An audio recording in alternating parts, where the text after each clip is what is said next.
if everything you thought you knew about the How to Train Your Dragon universe was wrong? What if Toothless had a dark secret? And what if Hiccup's entire adventure was just a hallucination? Today we're diving deep into the top 10 fan theories about How to Train Your Dragon that are so crazy they might just be true.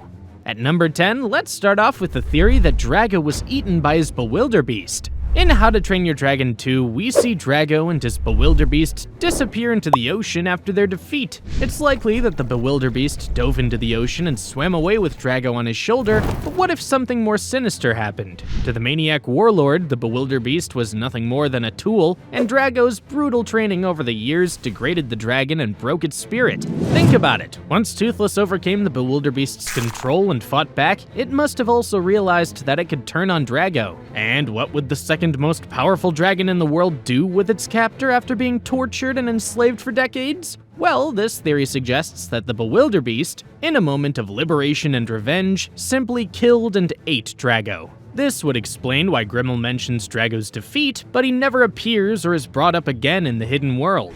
Speaking of Grimmel, our theory at number 9 wonders whether Grimmel lied about hunting the Night Furies to extinction.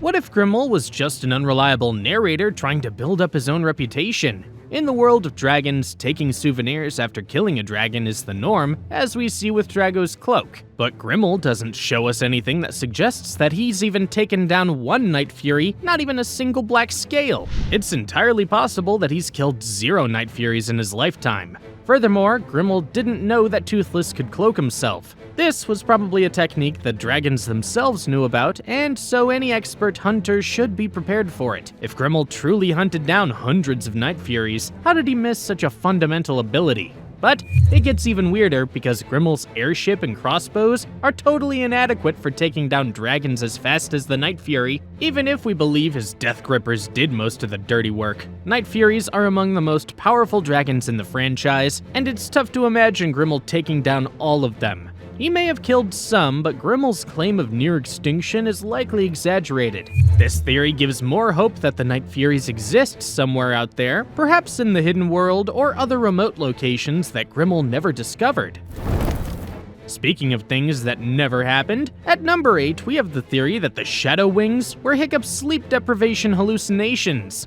Remember those mysterious, aggressive dragons that seemed to attack with unusual behavior in the episode The Longest Day? This theory suggests that they were never real at all. They were hallucinations caused by Hiccup's severe sleep deprivation. The evidence is compelling since we never see the Shadow Wings again after that one episode. Which is strange for such a unique and dangerous dragon species. The second issue is the sheer ridiculousness of the Shadow Wing, because it's basically an artillery aircraft with a large dragon as the aircraft and smaller dragons as the artillery. There's no way that kind of symbiotic relationship evolved naturally, right? Third, while all other characters showed obvious signs of sleep deprivation like schizophrenia, anxiety, being irritable, and making mistakes, Hiccup seemed relatively functional. Chances are his sleep deprivation just manifested differently when he landed on the mysterious Dragon Hunter Island. Moving on to number 7, we have the theory that Toothless bit off Hiccup's leg to save his life. One of the most shocking moments in the first movie is when Hiccup wakes up after the battle with the Red Death and realizes he's lost a leg. Now, it's implied that his leg is burned when he falls into the flames, and Toothless wasn't fast enough to save all of them. But this doesn't really make sense, because for one, Hiccup falls headfirst into the explosion, meaning his leg would be the last part to be burned if Toothless didn't reach him on time. We never actually see how he loses his leg, and the most likely scenario is that Toothless grabbed Hiccup with his teeth to pull the young Viking closer, but in the process, Toothless would have mauled Hiccup's leg so badly that it became unusable. Gobber, who made the prosthetic, might have covered up the real story to protect Toothless and Hiccup's friendship from the psychological trauma of the truth. But here's where things get really wild. Theory number 6 is that the series takes place thousands of years in the future in a post-apocalyptic world. This post-apocalyptic theory suggests that the Vikings of Berk are actually descendants of modern humans who survived some kind of global catastrophe. The evidence? Well, there are several things we see throughout the series that don't make sense for a medieval setting. The Dragon Eye functions like a sophisticated piece of technology. almost like a flashlight or projector. In fact, it's even more advanced since its properties change depending on the dragon flame it's exposed to. Some entries and references in the Dragon Manual also hint at knowledge far surpassing what Vikings would have known. The deadly Natter fire is described as magnesium flame, but magnesium was only extracted from its ores in the 18th century. This means the inhabitants of Berk possessed technology far surpassing what their civilization should have. This theory proposes that after a global catastrophe, humanity regressed technologically but retained fragments of advanced knowledge. The dragons could be creatures born from genetic mutations caused by a nuclear fallout. At number 5, we have a theory about one of the best villains in the franchise. Viggo Grimborn from Race to the Edge is still alive. The last time we see Viggo, he already has quite a few arrows sticking out from his back, and seemingly sacrifices himself to help Hiccup escape the dragon hunters. But in his final confrontation, Viggo is going up against a bunch of dragon hunters with a Skrill for backup. Surely a Skrill would have been more than enough to take out a few crossbowmen, and it is possible that Viggo could escape the base with the Skrill's help as well.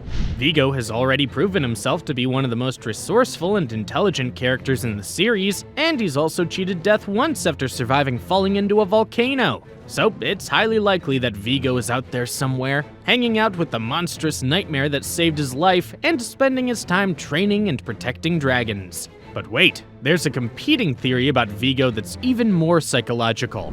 Our theory at number 4 is, what if Viggo actually died at the volcano, but Hiccup hallucinated him afterward? According to this theory, Hiccup's guilt over Viggo's death, combined with his pattern of trying to redeem his enemies, caused him to create elaborate hallucinations where Viggo survived and eventually came to respect dragons. The Viggo we see in later episodes is actually just Hiccup's subconscious working through his guilt and his desire to prove that even the worst dragon hunter could be redeemed. The episode where Viggo supposedly canonically dies would then represent the moment when Hiccup finally accepts reality and lets go of his guilt. At number 3, let's look at our alpha dragon with the theory that Night Furies evolved not to hunt humans or fish, but to hunt other dragons. Think about Night Fury characteristics. They're incredibly fast, nearly invisible at night, they have precise plasma blasts, and they're highly intelligent. These aren't the traits of a dragon that hunts fish or sheep. In fact, the Dragon Manual already states that Night Furies don't steal food from Vikings. But then, what are they supposed to eat instead? With the power to damage even red deaths and bewilderbeasts, the Night Fury seems to be an apex predator that hunts other dragons. This would explain why Toothless was so effective in combat against other dragon species. It's not just that he trained well, it's that he's genetically designed to be a dragon killer. This theory also explains why Night Furies are so rare. They're at the top of the dragon food chain, and apex predators always have smaller populations. Moving on to number 2, we have the theory that Stoic planned out Hiccup's challenges to make him a leader. This theory suggests that Stoic wasn't just a protective father, but a master manipulator orchestrating Hiccup's entire journey to prepare him for leadership. According to this theory, Stoic recognized that Hiccup was too soft and dragon-obsessed to be an effective chief, so he secretly arranged a series of increasingly difficult challenges to toughen him up. First, Stoic gave Hiccup the dragon training school, knowing it would force him to confront his fears and develop confidence. Then came the outcasts, but notice how their leader, Alvin, was Stoic's old friend? The theory suggests Stoic arranged for Alvin to provide manageable opposition for Hiccup to learn. Later, the dragon trappers appeared, again at just the right time to challenge Hiccup's growing skills. Each enemy was perfectly calibrated to Hiccup's current ability level, pushing him to grow without overwhelming him completely.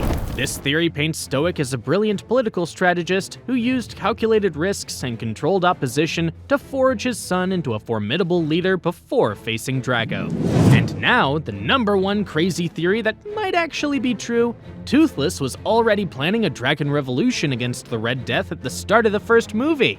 This theory suggests that Toothless was never just an ordinary dragon, At the start of the first movie, Toothless had already decided to rebel against the Red Death's tyrannical rule and was secretly organizing other dragons to help stage a revolution. Think about it, during the raid on Burke, all the other dragons go for the houses and the sheep, but what does Toothless do? He's not there to scavenge some food for the Red Death, he's there to protect his friends from being killed by the Vikings. Toothless only strikes when Stoic is beating the monstrous nightmare, and he focuses entirely on destroying catapults and other weapons. After Hiccup repairs Toothless's tail, the Night Fury makes no attempt to return to Dragon Island. At this point, he's already escaped the Red Death's mind control. In fact, Toothless only goes to the island to show Hiccup and Astrid what they're up against, and to hopefully get them to help his campaign against the Red Death. It's a theory that adds layers of political intrigue to what we thought was a simple story of friendship between a boy and his dragon. And that brings us to the end of our 10 theories. So, what do you think? Do any of these theories convince you? Let us know in the comments below.